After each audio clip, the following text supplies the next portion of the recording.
이 아침에도 하나님의 은혜와 은총이 우리 안에 가득하시기를 예수님의 이름으로 축원합니다. 이 마음으로요, 앞뒤 옆에 계신 분들과 함께 가장 밝은 웃음으로 잠자로 좋습니다. 큰 은혜 받으시기 바랍니다. 라고 인사하겠습니다. 잠자로 좋습니다. 큰 은혜 받으시기 바랍니다. 잠자로 좋습니다. 큰 은혜 받으시기 바랍니다. 자, 이제 우리 서로 보시고요. 이쪽은 저쪽을, 또 저쪽은 이쪽을 가장 밝은 웃음으로 손을 들면서 참 잡으셨습니다. 큰 은혜 받으시기 바랍니다. 라고 인사하겠습니다. 참 잡으셨습니다. 큰 은혜 받으시기 바랍니다. 참 잡으셨습니다. 큰 은혜 받으시기 바랍니다. 계속해서 저희는요, 기록된 성경을 통해 하나님이 꿈꾸시는 가정에 대한 말씀 나누고 있습니다. 지난 주일에는 가정에서의 역할이 어떠해야 되는가를 묵상했고요. 실천과제 숙제로는 가족들과 함께 영화 보기를 내드렸는데요. 어떻게 보셨나요? 아무튼 말씀이 없는 것을 보니까 오랜만에 저도 아이들과 같이 극장에 가 영화를 봤습니다. 하지만 영화의 줄거리나 내용보다는 화끈하고요, 탄산음료의 맛이 더 좋더라고요. 가족들과 함께 동일한 장소에서 동일한 시간에 동일한 것을 같이 공유한다는 것이 영화보다 제 가슴을 더 뛰게 만들었습니다. 가족들과 함께하는 작업은 이런 매력이 있습니다. 그 작업이 그다지 재미가 없어도요, 흥미가 생깁니다. 왜요? 가족들과 함께하니까. 많이 힘들어도 그 작업이 때로는 땀을 흘려야 되고 고통이 수반하고 아픔이 있어도요, 참고 견디며 기어이 결과를 봅니다. 그 결과가 기대했던 것보다 좋아도 우월해지지 않고요, 좋지 않더라도 크게 낙심하지 않습니다. 왜일까요? 가족들이 자신의 관계이거든요. 가족들이 자신의 관객이며 자신의 팬이니까요. 공들여 팬 관리를 하지 않아도, 팬 서비스를 하지 않아도 계속적으로 가족은 우리를 지지해 준다는 것입니다. 계속적으로 저희를 지지해 주고요, 곁에 있어줄 것이기 때문에 가족들과 함께하는 작업은 매력이 있습니다. 이것이 가족이지요. 소명하기는 친한 부모님이 되시기를 바랍니다. 먼저는 하나님과 친하시고요, 하나님과 친할 때 진정한 부모님의 권위가 여기에서 나옵니다. 그리고요, 가족들에게는 따뜻하셔야 합니다. 남편과 따뜻하시고요, 아내와 따뜻하시며 자녀들과 따뜻하십시오. 따뜻함에서 힘이 나옵니다. 세상에서 경험할 수 없는 생명이 나옵니다.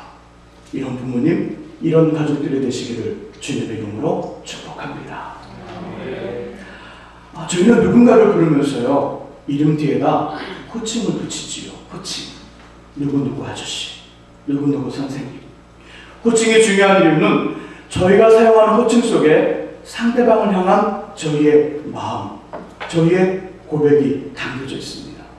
그 사람을 생각하는 것이 어느 정도인지를 알 수 있기에 호칭은 중요합니다. 사랑하는 사람을 향해서는요, 결단코 혐오스러운 호칭을 사용하지 않습니다. 이 지연 같은 이런 말 사용하지 않는 거죠. 예쁘고 깜찍한 거, 한 손에 꼭 품을 수 있는 똥강아지라든지. 똥강아지 뭔지 아십니까? 봐도 보고 싶다는 의미로 바보, 이런 말을 사용합니다. 자녀들에게는요, 씩씩하고 지혜롭게 무럭무럭 자라 훌륭한 사람이 되라고 왕자님, 공주님, 멋쟁이라고 부릅니다. 이처럼 제가 사용하는 호칭에는 나름대로의 의미가 있고요, 나의 고백과 나의 마음이 담기게 됩니다. 그러면 예배의 대상자인 저와 여러분들의 하나님을 향해서는 어떤 호칭을 사용하십니까? 목사님도 잘 모르겠는데요. 하나님 향해서 제가 어떤 호칭을 쓰는지 잘 모르겠는데요. 기도를 할 때요, 잘 들어보면 우리가 즐겨 사용하는 주님을 향한 호칭을 알 수 있습니다. 저는 아버지라는 말을 자주 사용합니다. 하나님 아버지, 아버지.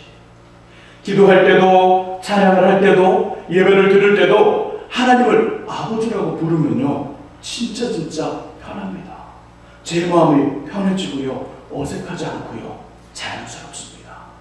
하나님 아버지.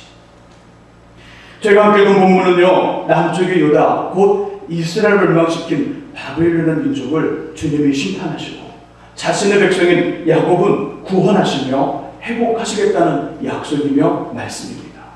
그런데요, 이 약속과 말씀 안에 하나님 아버지에 대한 이야기가 있습니다. 어떤 분인지, 하나님 아버지는 어떤 분이고 우리와 어떤 관련이 있는지, 구체적으로 저와 여러분들을 위해 무슨 일을 하시는지 소개되어 있습니다. 우리 3절과 4절을 다시 한번 읽어보면서요, 하나님 아버지에 관련된 그 말씀 한번 찾아보시죠. 이사야서 46장 3절과 4절을 같이 읽습니다. 야곱의 집이여, 이스라엘 집에 남은 모든 자여, 내게 들을지어다. 태어남으로부터 내게 안겼고 태에서 남으로부터 내게 업힌 너희여, 너희가 노년에 이르기까지 내가 그리하겠고 백발이 되기까지 내가 너희를 품을 것이라. 내가 지었은즉 내가 업을 것이요 내가 품고 구하여 내리라. 아멘. 하나님은 우리를 어떻게 하셨다고 말씀하십니까? 그렇죠. 지으셨다고요. 4절의 중간 보면 이런 표현하죠. 내가 지었은즉, 빚고 만들었다는 것입니다. 마치 어떤 흙이 있다면, 찰흙이 있다면 하나님이 직접 그 찰흙을 가지고 반죽을 하시고요, 코를 만드시고 눈을 만드시고 두 손과 두 발과 몸을 만드시는 것처럼 빚고 만들었다, 하나님이 지었다 말씀합니다. 이 땅에 저희가 있게끔 하셨다는 것이지요. 하나님 때문에 우리가 생겼습니다. 하나님 때문에 우리가 생겼고, 하나님 때문에 우리 안에 생명이 있고요, 하나님 때문에 저희가 살아갑니다. 그래서 하나님은 우리에게 아버지가 되기도 하시고요, 어머니도 되시는 부모님이십니다. 하나님은 부모님이라는 거지요. 우리를 있게끔 한 부모님. 하나님 아버지는 저희를 만드셨습니다. 또 우리를 만드신 하나님은 저희를 어떻게 하신다고 본문은 이야기하냐면 이렇게 말씀합니다. 태에서 태어나는 순간부터 안고 품으며 업어 모든 위험과 사고로부터 구하시겠다고 합니다. 언제까지요? 노년에 이르기까지, 백발이 되기까지. 이 말씀은 우리 생명이 다하는 날을 말합니다. 그날까지, 우리 생명이 다하는 그날까지 하나님이 우리를 지어 태에서 태어나는 그 순간부터 안고 품고 업어 구하시겠다는 것입니다. 저와 여러분들을 만드셨기에 안고 품으며 업어 구하시겠다고 말씀하고 있다는 것이지요. 먼저 이 은혜가 우리 안에 가득하시기를 소망합니다. 요즘 성경을 읽으면서요, 하나님 아버지의 마음과 관련하여 더 놀라운 내용을 한 군데 발견하게 되었습니다. 우리 함께 찾아보죠. 구약성경 열왕기하 13장을 찾아보시기 바랍니다. 열왕기하 13장 구약성경 583쪽에 있습니다. 열왕기하 13장의 말씀. 이사야 46장 3절과 4절에 있는 하나님 아버지의 마음과 더 보충하여 볼 수 있는 아주 소중한 말씀입니다. 열왕기하 13장의 말씀입니다.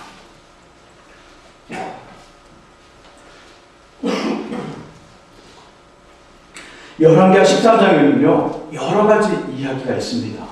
14절부터는 엘리사 선지자의 죽음에 관련된 말씀을 해주고 있습니다. 하나님의 선지자 엘리사가 죽습니다. 무덤에 장사한 지 1년이 지났고요, 몸이 썩어 뼈만 남아 있습니다. 그때 일어난 일입니다. 20절과 21절 한번 읽어보죠. 열왕기하 13장 20절과 21절 같이 읽습니다. 엘리사가 죽으니 그를 장사하였고 해가 바뀜에 모압 도적대들이 그 땅에 온지라. 마침 사랑을 장사하는 자들이 그 도적대를 보고 그의 시체를 엘리사의 묘실에 디디 던짐에 시체가 엘리사의 뼈에 닿자 곧 회생하여 일어섰더라. 아멘. 엘리사가 죽은 지 1년이 지난 어느 날 그 마을에 모압 도적대들이 쳐들어옵니다. 그런데 마침 죽은 사람이 있어서요, 그 시신을 장사 지내고자 무덤으로 가고 있었습니다. 하지만 저쪽에서 도적대들이 따끔하고 달려옵니다. 겁에 질리죠. 장사를 지내는 사람이 겁에 질립니다. 깜짝 놀라 시선을 엘리사의 무덤에 던져놓고 도망을 쳤습니다. 그런데 죽은 사람이 엘리사의 뼈에 닿는 순간 놀랍게도 살아나는 겁니다. 말을 하고요. 손짓을 합니다. 이리 오라고. 장사를 지내는 어떤 도망치는 사람을 보면서 이리 오라고. 친구여 이리 오라고. 손짓을 합니다. 놀랄만한 일, 놀랄만한 사건입니다. 지금 엘리사 선지자가 살아있다면, 살아서 죽은 사람을 살린 것이라면 그렇게 큰 일은 아니지요. 왜냐하면 전에도 수년 여인의 죽은 아이를 살렸기 때문입니다. 하지만 죽은 상태입니다. 엘리사는 죽어 있습니다. 많은 시간이 지나 살이 다 썩어서 흙이 되었고요. 뼈만 앙상하게 남아있는 순간입니다. 그런데 살아났어요. 그 뼈에 닿자 썩어가는 냄새를 풍기는 시체가 일어납니다. 호흡을 해요. 생명을 갖습니다. 설교를 준비하면서 이 부분, 이 장면을 묵상해 보았습니다. 그런데 제 마음에 죽었다가 살아난 사람, 그 사람을 달려오던 도적들이 보고요. 그 자리에 멈춥니다. 도적들도 깜짝 놀란 거지요. 분명히 죽어 냄새가 나는데 그 죽은 시신이 몇 바퀴 떼구르떼구르 굴러서 누군가의 뼈에 닿는 순간에 생명이 돌아왔습니다. 호흡을 합니다. 웃습니다. 말을 합니다. 손짓을 합니다. 도적들이 깜짝 놀랐죠. 그 앞에 머물러 섰습니다. 그리고요, 장사를 지냈던 이 사람, 장사를 지냈던 이 사람들, 지금 이 광경을 보고요, 도망을 치다 다시 그 자리에 왔습니다. 자, 그렇다면 도적들과 그 자리에 다시 온 장사를 지내려던 사람들은 누구를 생각할까요? 누구를? 도둑죄들과 죽은 사람을 보고요 머무르는 도둑죄들과 이 사람을 장사를 지내러 갔던 그 사람, 그들이 다시 돌아왔습니다. 죽은 사람을 보고 누구를 생각할까요? 여러분은 누구를 생각했을 것 같습니까? 도둑죄들이, 장사를 지내는 마을 사람들이 누구를 생각했을까요? 누구를 생각했을까요? 예, 매우 어려운가 봅니다. 자, 그럼 객관식으로 1번 하나님을 생각했다. 2번 엘리사를 생각했다. 누구를 생각했을까요? 굳이 대답을 안 하셔도 괜찮습니다. 도둑들과 장사를 지내렸던 사람들은 누구를 생각했을까? 아마도 분명히 죽은 지 1년이 지나 뼈만 남았지만 죽은 사람을 살리게 한 엘리사를 기억했을 것이라는 거지요.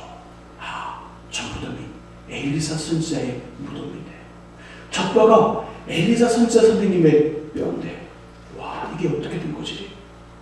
엘리사를 기억하고요, 다시 한번 그의 모습과 그의 말들을 생각하며 그리워했을 것입니다.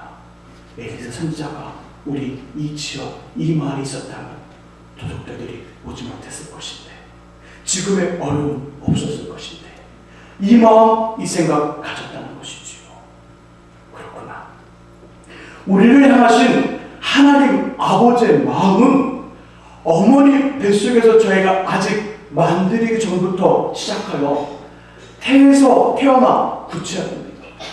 하나님 아버지의 마음은 이미 우리가 어머니 뱃속에 있을 때 이미 구상을 하고 있다는 것이죠. 어떤 인생과 어떤 삶과 어떤 모습으로 이 인생을 이끌어갈 것인가, 하나님의 그 그림을 그려놓는다는 것이죠. 태에서 태어나는 그 순간 구체화시키십니다. 그 그림을 구체화시키고 이 땅에서 생명이 있는 동안에, 그리고 생명이 다하여 죽은 후에도 엘리사의 명예를 지켜주신 것처럼 계속됩니다. 이것을 깨닫게 되었습니다. 그렇습니다. 저와 여러분들을 향한 하나님 아버지의 마음은 무한한 책임입니다. 어디까지, 어느 순간, 어느 한계, 여기까지 이 책임 내가 지고 그 다음은 너가 마음껏 살아라, 이것이 아닙니다. 하나님 아버지의 마음, 저와 여러분들을 향한 하나님 아버지의 마음은 끝이 없는 무한한 책임이라는 것입니다. 끝이 없는 돌봄, 끝이 없는 지켜준, 끝이 없는 인도입니다. 그리고요, 치유와 회복과 고침과 결국은 잘 됩니다. 우리 인생에 하나님 아버지 마음이 임하면요, 불리하고 어려운 가운데서도요 소망을 발견하게 됩니다. 분명히 우리 인생 속에 소망과 희망을 찾을 수 없는데 하나님 아버지 마음이 우리 인생에 임하기 시작하면 그 가운데서 소망을 찾기 시작한다는 것입니다. 희망을 발견하게 된다는 것이지요. 비전을 쫓아 온 힘과 열정을 쏟아 붓습니다. 후회하지 않는 삶을 살게 되는 것이지요. 하나님 아버지 마음이 저희들의 가정에 임하면 보통의 가정은 더 좋아집니다. 남편과 아내가 가까워지고요, 친해집니다. 자녀들과 부모님들의 관계는 때로는 친구처럼, 때로는 인생의 멘토처럼 든든한 동반자가 되기 시작합니다. 그리고 어려운 가정들, 부모님이 한쪽밖에 안 계시거나 아예 없으시거나 엄마와 아빠가 아닌 다른 가족들과 살아가고요, 부부관계가 심각하게 안 좋더라도 이곳에 하나님 아버지의 마음이 임하면 마른 고목에 새잎이 나고요, 꽃이 피며 열매를 맺기 시작한다는 것이지요. 힘들었던 부부관계는 회복이 되거나 성공적인 제 인생을 살아가기 시작합니다. 어려운 가정의 자녀들은 하나님이 친히 부모님이 되어주셔서 부족한 부분을 메워주기 시작하십니다. 하나님이 메워주신다는 것이지요. 그리고 삶의 역전을 지키기 시작합니다. 이것만이 아니지요.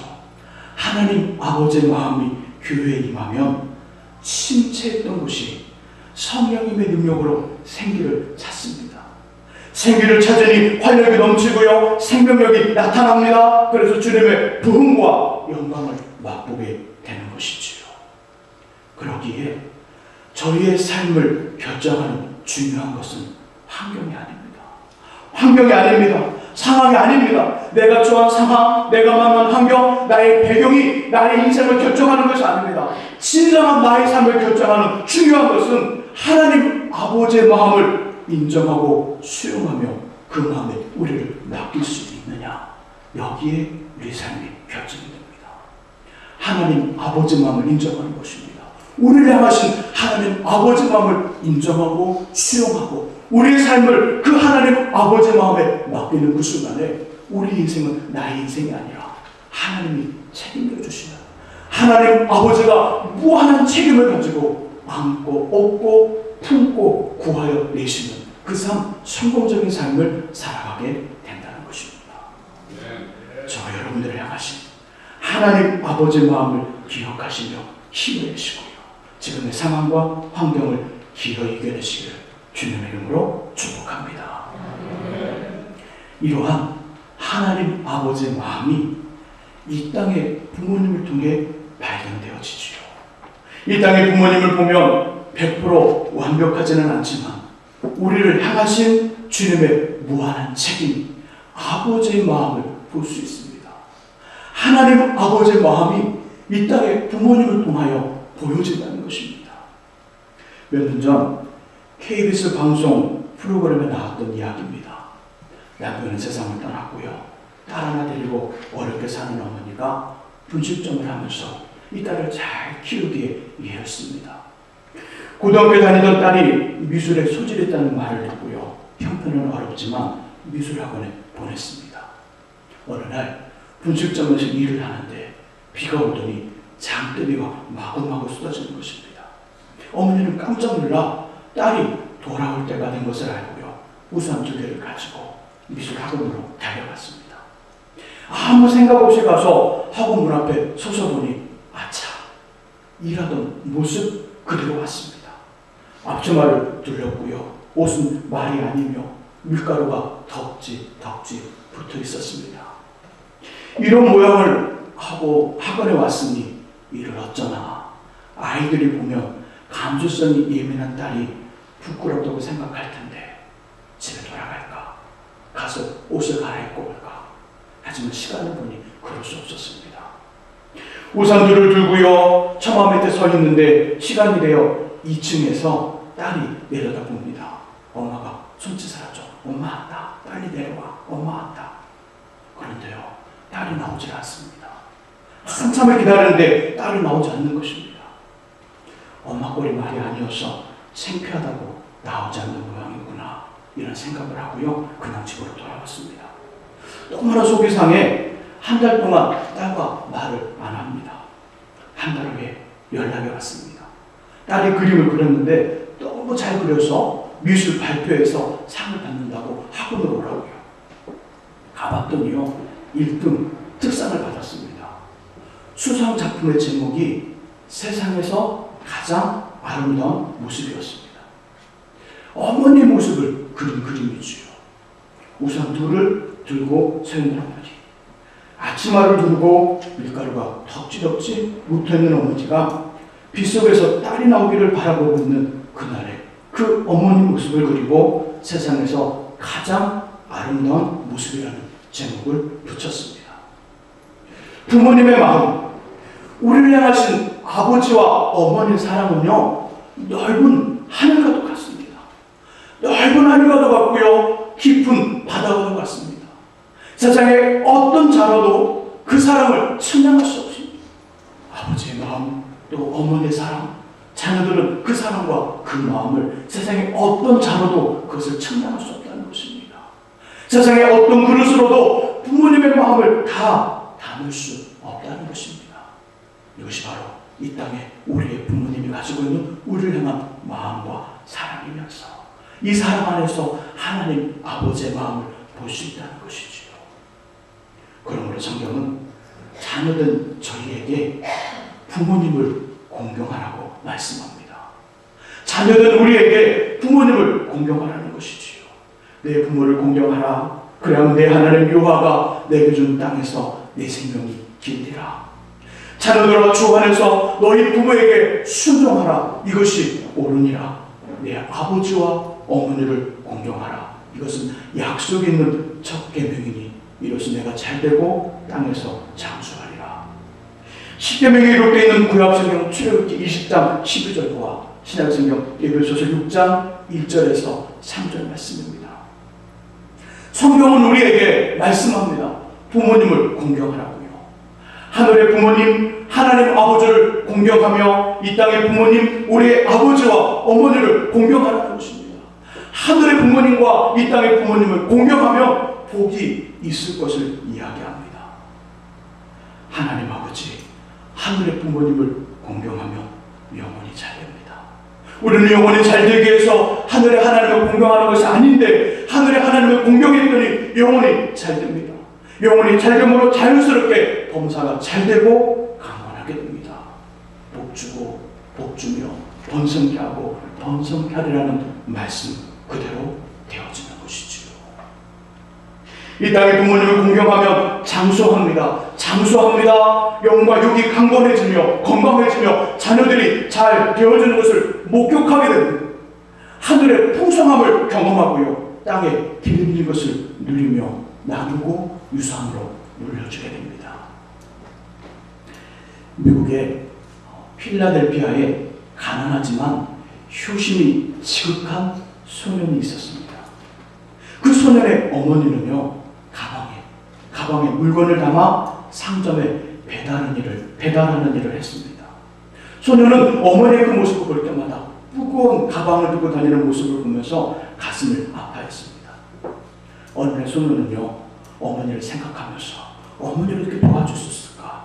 저렇게 무거운 가방을 어떻게 도와줄 수 있을까? 그 생각을 하며 가벼운 종이쪽지로 가방을 접었습니다. 뜻밖에도 밑바닥이 네모난 종이 쇼핑백이 만들어졌습니다.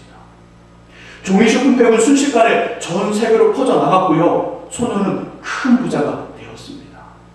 이 소년이 종이 쇼핑백의 발명자 찰스 스틸웰입니다. 어머니를 돕겠다는 마음, 어머니의 무거운 가방을 도와주겠다는 마음, 어머니를 사랑하는 마음, 어머니를 향한 그 효의 마음, 공경의 마음, 그 마음 하나가 소년에게 좋은 아이디어를 주었고요, 좋은 귀한 놀라운 작업을 하게 했고 또 놀라운 복을 안겨준 것입니다. 부모님을 공경하며 복이 옵니다. 부모님을 공경하면 성경은 복을 주시겠다고 말씀합니다.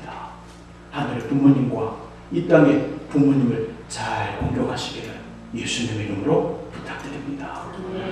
그렇다면 어떻게 부모님을 공경할 수 있을까요? 저는 이 질문의 답을 중국 고사에 있는 반의지희라는 말에서 찾았습니다. 반의지희. 반의는요, 어린이가 입는 색동옷을 가리킵니다. 예쁜 색동옷. 중국의 춘추 전국시대 때 현인, 지혜로운 사람이면서 유명한 효자였던 노래자라는 사람이 있었습니다. 그는 나이가 70에 들어서도요, 어머니 앞에서 색동옷을 입고요, 재롱을 부르며 음성을 피웠다고 합니다. 그 이유는 나이 드신 어머니가 그것을 좋아했기 때문입니다. 여기에서 반의지희라는 말이 생겨났지요. 부모님을 공경하는 것은 다른 것이 아닙니다. 어렵거나 힘들게 생각할 필요가 없습니다. 부모님을 공경하는 것은 이것이죠. 내가 하늘에서 내려온 것은 내 뜻을 행하려 함이 아니요 나를 보내신 의 뜻을 행하려 함이라고 말씀하시면서 성부 하나님이 원하시고 기뻐하신 일을 하신 예수님처럼 부모님이 좋아하는 것을 하는 것이 부모님을 공경하는 것입니다. 하나님 아버지, 하늘의 부모님이 좋아하는 것을 하는 것입니다. 이렇게 예배를 드리면서 예배를 통하여 주님을 가까이 하는 것이고요. 매일의 기도를 통하여 하늘 아버지와 친밀해지는 것이고요. 규칙적으로 말씀을 읽고 들으며 묵상하여 깨달은 그대로 살아가기에 몸부림을 침으로 하나님 아버지를 기억하며 의식하고요. 닮아가는 것입니다. 이 모습이 하늘의 부모님을 공경하는 모습입니다. 또한 이 땅의 부모님에게는요, 예수를 믿게 하여 구원받게 하는 것이 공경 중에 가장 큰 공경입니다. 이 땅의 삶 이후의 삶을 책임져 주는 거죠. 영원한 삶을 살게 하는 영원한 구원을 받게 하고 영원한 영생과 함께 천국의 삶을 살아가도록 예수를 믿게 하는 것, 이것이 공경 중에 가장 큰 공경입니다. 정교적인 방문과 수시로 연락을 드림으로 외롭지 않게 부모님의 마음을 든든하게 만들어주는 것입니다. 필요한 것이 있으면 다른 형제들과 지혜롭게 의논하여 공급하여 주는 것이 공경입니다. 혹시 이 땅에 부모님이 계시지 않다면 교회나 주변에 계시는 어르신들을 부모님을 섬기듯 그분들을 공경하며 잘 대해주십시오. 그렇게 하는 것이 부모님을 공경하는 것입니다. 이것을 꼭 실천하시기를 간절히 바랍니다. 그래서 말씀을 정리합니다. 저희에게는 두 부모님이 계시지요. 눈에는 보이지 않지만 우리가 존재하며 살아가는 이유, 우리가 존재하며 살아갈 수 있게끔 한 부모님, 그리고 저와 여러분들의 삶을 보장해 주신 하늘의 부모님, 하나님 아버지와 눈에 보이는 이 땅에 부모님이 계십니다. 성경은 말씀합니다. 이들을 향해 공경하라고요. 부모님을 공경하라. 하늘의 부모님과 이 땅의 부모님이 원하시는 것들을 하여 공경하는 자에게 주시겠다고 약속한 하나님의 복을 받으시는 저와 여러분들이 될 수 있기를 예수님의 이름으로 축원합니다.